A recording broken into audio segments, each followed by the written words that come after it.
gente é treinado a seguir o sistema. Então, a gente tem que se doar, a gente não pode cuidar da gente mesmo, a gente tem que seguir aquele fluxo que é atender, atender, atender. Você tem que nunca dizer não ao sistema, né? Então, eu acho que não venha nem ao caso do paciente, que o paciente é o nosso objetivo principal. Eu acho que o principal do CVM também é, como a gente sempre fala, o foco é o paciente, pô. Mas assim, no sistema como ele está sendo desenvolvido, você não tem essa resolutividade, como a gente fala, e você não tem aquele olhar, aquele carinho como que o paciente merece. Então, eu acho que foi isso.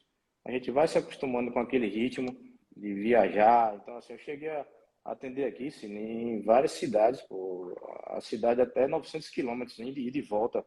Eu cheguei a fazer cirurgias aqui em várias cidades. A gente fica naquela correria para poder manter aquele círculo vicioso mesmo, né? De você não pode parar, você não pode cuidar de você, e aí acontece isso. Então, eu acho que a gente cai naquela rotina que a gente acha normal.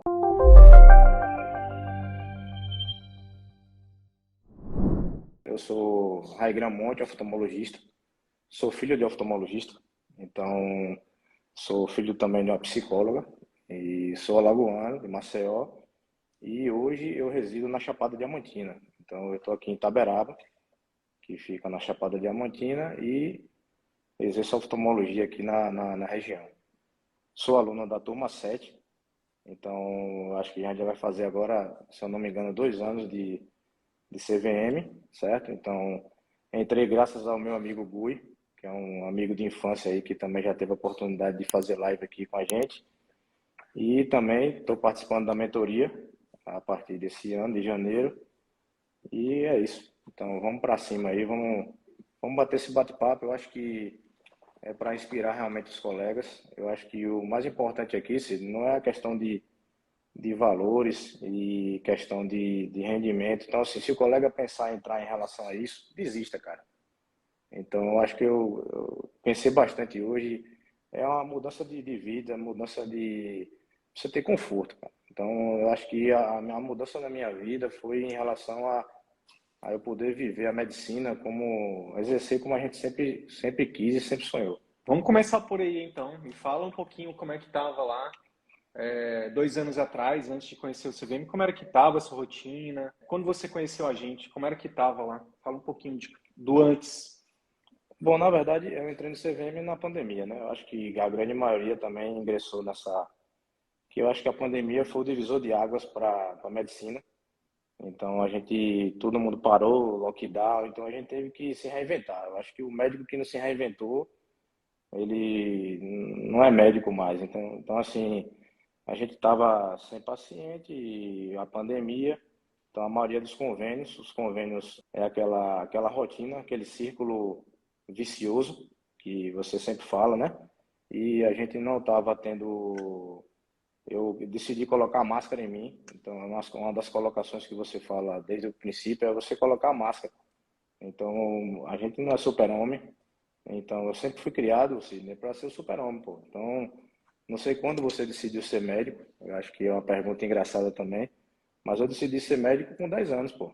Certo? Então, é um fato importante porque o meu pai é oftalmologista. Então, eu sempre acompanhei meu pai e nunca me esqueci um pós-operatório que ele foi fazer. Eu fui com ele, acho que eu tinha uns 10 para 11 anos. E quando ele tirou o tampão na cirurgia de catarata, a paciente chamou: doutor, você é minha luz. Então, naquele momento, pô, eu decidi ser a luz de alguém. Então, por isso que eu fiz Que massa. medicina.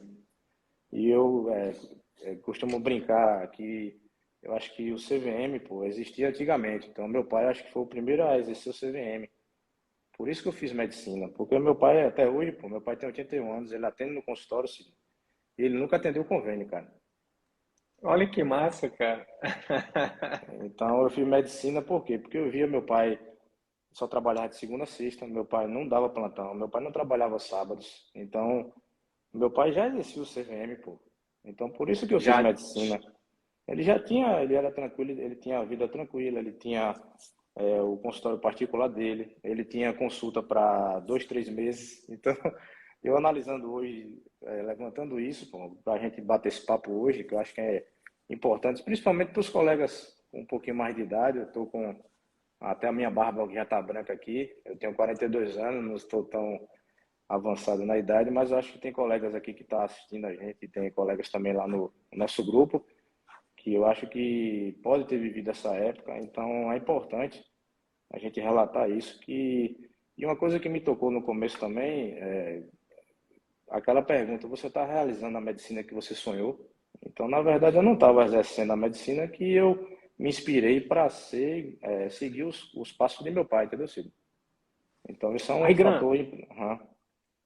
pois é, e aí eu queria explorar um pouquinho isso, porque olha só, cara, você tinha um exemplo ali de um médico, digamos assim, que estava fazendo a medicina que ele acreditava, que ele sonhava e que foi um grande exemplo para você. O que que você acha na sua trajetória, olhando para trás, que te afastou disso, né? Que fez com que você acabasse entrando aí no caminho, não vou dizer no caminho oposto, mas no caminho diferente, para chegar nesse momento que você está insatisfeito. O que que você Eu acha acho que que acontece, o que eu aconteceu acho, com você? eu acho que é o sistema, assim. Eu acho que como a gente é ensinado na faculdade, eu acho que nas lives aí, eu acompanhei a live ontem de Danilo, foi muito legal também. Então, a gente é treinado a seguir o sistema. Então, a gente tem que se doar, a gente não pode cuidar da gente mesmo, a gente tem que seguir aquele fluxo que é atender, atender, atender. Você tem que nunca dizer não ao sistema, né? Então, eu acho que não venha nem ao caso do paciente, que o paciente é o nosso objetivo principal. Eu acho que o principal do CVM também é, como a gente sempre fala, o foco é o paciente, pô. Mas assim, no sistema como ele está sendo desenvolvido, você não tem essa resolutividade, como a gente fala, e você não tem aquele olhar, aquele carinho como que o paciente merece. Então, eu acho que foi isso. A gente vai se acostumando com aquele ritmo de viajar. Então, assim, eu cheguei a atender aqui, sim, em várias cidades, pô, a cidade até 900 quilômetros, ida e de volta. Eu cheguei a fazer cirurgias aqui em várias cidades. A gente fica naquela correria para poder manter aquele círculo vicioso mesmo, né? De você não pode parar, você não pode cuidar de você, e aí acontece isso. Então, eu acho que a gente cai naquela rotina que a gente acha normal, pô. É normal, né? É, E, é o, é o normal. e existe uma cobrança muito grande também, né?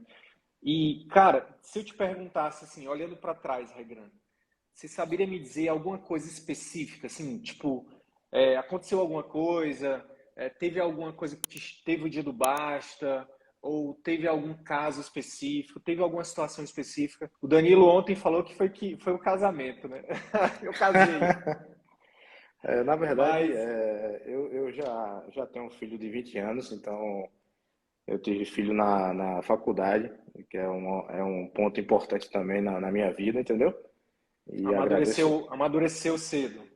Então essa fase aí já foi bem antes. Eu acho assim, né, que a minha virada de chave foi a questão, influenciado também pelo Gui. Então, eu sempre falo do Gui assim, porque é um amigo de infância. Só para você ter uma ideia, eu estudei com o Gui desde a segunda série. Então, a mãe do Gui, ela foi minha primeira professora de inglês, pô. Que Dona Noemi massa. aí. Então, quando eu vi Gui mudar, pô, assim, a forma dele se apresentar, porque o Gui é um cara, sempre foi um cara muito introspectivo. Então, quando eu vi ele postando no Instagram, eu digo: o que é que tá havendo? Aí eu comecei a pesquisar, conversei com ele, que a gente tem uma amizade, graças a Deus, muito boa. E também, na pandemia, teve a questão dos planos de saúde. Eles correspondiam mais ou menos, assim, né, a mais de 80% da minha renda. Então, a questão de cirurgia, procedimento, aquele círculo já que a gente já falou. E teve uma certa situação que teve aquelas glosas, aqueles problemas que a gente fica naquela incerteza se você vai ter você vai receber aquele plano, vai pagar ou não. Então, acho que foi mais ou menos isso também que desencadeou essa virada de chave.